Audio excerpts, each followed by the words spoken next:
That would have been super smooth if I'd KO'd myself on the way up to the stage. So what we're going to do tonight, we are going to keep the love in the room, we're going to keep everything vibing, it's all going to be super friendly. I'm going to introduce some amazing comics for the second half. But before we do that, do you mind if I tell you a couple of stories, a couple of jokes? Fantastic. It'd be fucking awkward if you'd said no. As you can probably guess, this does live in Dalston. Yeah, I love living in Dalston. She's very much on her gentrification journey.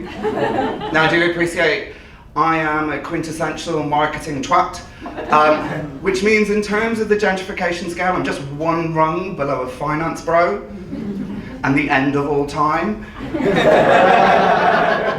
Which does mean, like, I'm happy with where Dalston is in terms of gentrification. I think we should stop. I'm not sure if that's pulling the ladder up behind me or down. Just, let's keep it where it is, people. It's rough enough. What I'm saying is we've got rid of the gangs and very cleverly introduced the gays. We've reduced the stabbings, brilliant. Starting to see way too many Stanley Cups and Lululemons.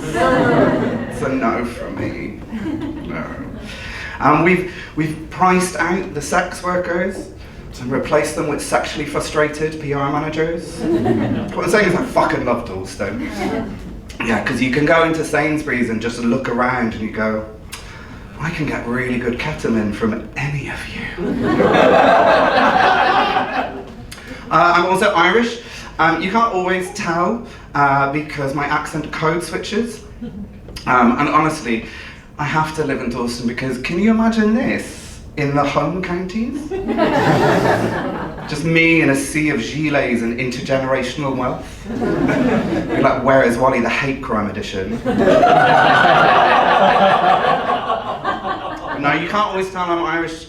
As I said, my accent switches a bit because I've been living here for over 20 years. And it sort of depends on the situation. If I'm talking to a police officer, historically we don't have a good record with them, so I sound very English.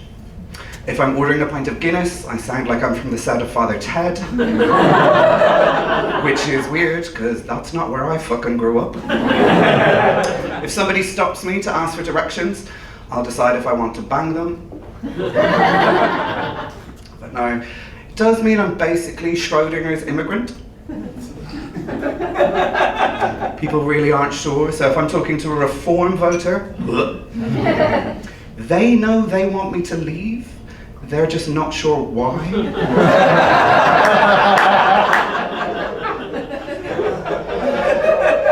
Speaking of people with fucked up sixth senses, what is it with straight people thinking they have gaydar? Like, I appreciate your work, you're an ally, stand by it. But it's always like, babe, I can tell. Babe, I just know, I can tell he's gay. I can tell, I know he's gay. And I'm like, yeah, it's all right, Sandra, we're at a fucking drag brunch.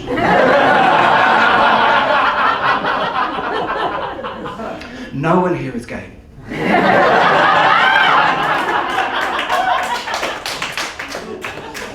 Yeah, and as I said, I'm homosexual.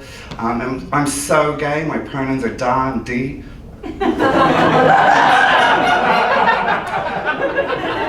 I'm so gay, I have 2 boyfriends. Actually, thank you. I always don't know how that's going to go down because other comics are like, oh, I'm single, it's so relatable. Oh, I found love, it's so relatable. I think when I say I have 2 boyfriends, people are like, you fucking show off. But yeah, I am in a polyamorous relationship that's more open than a 24-hour Tesco's. I think our club card is better, if I'm honest. For every 5 times you come, we get to top. It's like a gay Costa card or a Starfucks. Yeah, it's not your average relationship though, right? I mean, anybody else in an open polyamorous relationship? I'm so alone. I'm not, I have 2 boyfriends. No. Our friends do have quirky nicknames for us.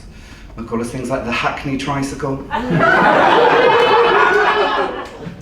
They'll call us things like the three bears. There's Daddy Bear, Papa Bear, and... No, Cocaine Bear. Yeah, we're literally see it, say it, snort it.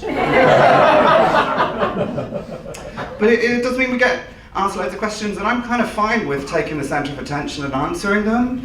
So welcome to my TED Talk. People will be like, oh, how does it work? And I'll let you into a secret, guys. It's not that we've foregone jealousy. It's not that we've got rid of anger through many, many hours of therapy. No, it mainly works with Google Calendar. And they're like, oh, how do you divide up the chores? And it's like, well, it's not very heteronormative, but Daddy Bear does the cooking, Papa Bear does the cleaning, and I take care of deliveries. Not everybody is so nice and friendly. You know, you've met the type. Tonight we'll call her Janet. Janet has a greyish hallway. She's got 7 versions of Live, Laugh, Love dotted around the house. Her dining room just says, eat. In fairness to Janet, so does my tramp stamp. And she'd be like, oh, it's not a real relationship. How can you love more than one person? Now guys, I'll let you into a little secret. Again, Janet's son is the kind of knob end that puts Huel on his Frosties. He worships at the altar of Steve Bartlett. Diary of a C, no. Her daughter is like Foxtons came to life. But with more Diet Coke and even less persona and charisma. What I'm saying is, guys, I don't know how Janet can love any of her family, let alone more than one. And the thing is, that's not how love works, right? Love's not a finite resource. It's not like gas or oil or Greg Wallace's ability to wear pants. And imagine if it was, how depressing that would be.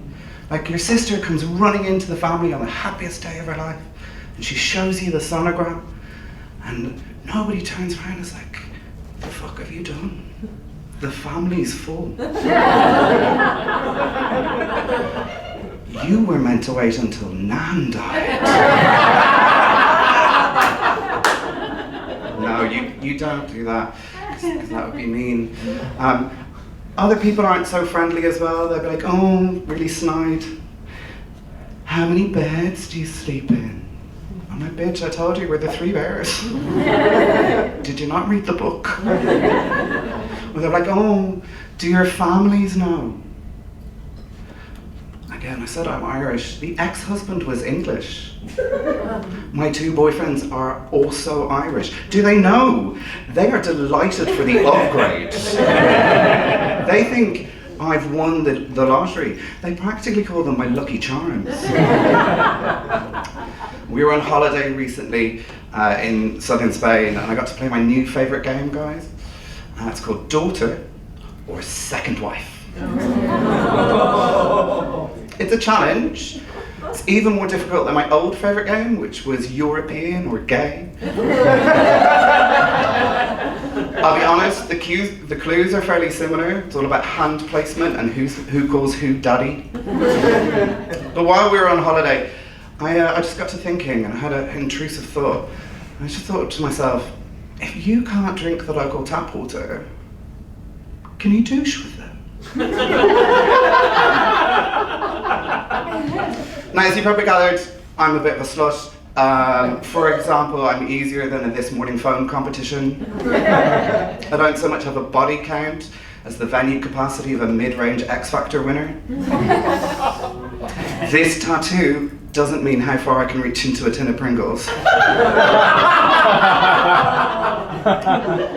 So I did what any sane person would do. I put it on my Instagram. My friends replied, Nick, whatever you do, you cannot douche for that local tap water. It's really, really dangerous. You can invite as many foreign men up there, just don't invite foreign bacteria. What they actually should have told me is, Nick, whatever you do, don't douche with San Pellegrino. Actually, guys, do, it's great. Well, I think that is enough about me for the moment. As you can tell, I'm like an open book. I'm really into sharing. So I am going to introduce our first act of the evening. Johnny, who is an incredible musical comic. He's going to stun you with his vocals, and he's going to leave you begging for more. So I want to hear a massive cheer and a whole lot of love for Johnny, and give it on the count of 3. 1, 2, 3.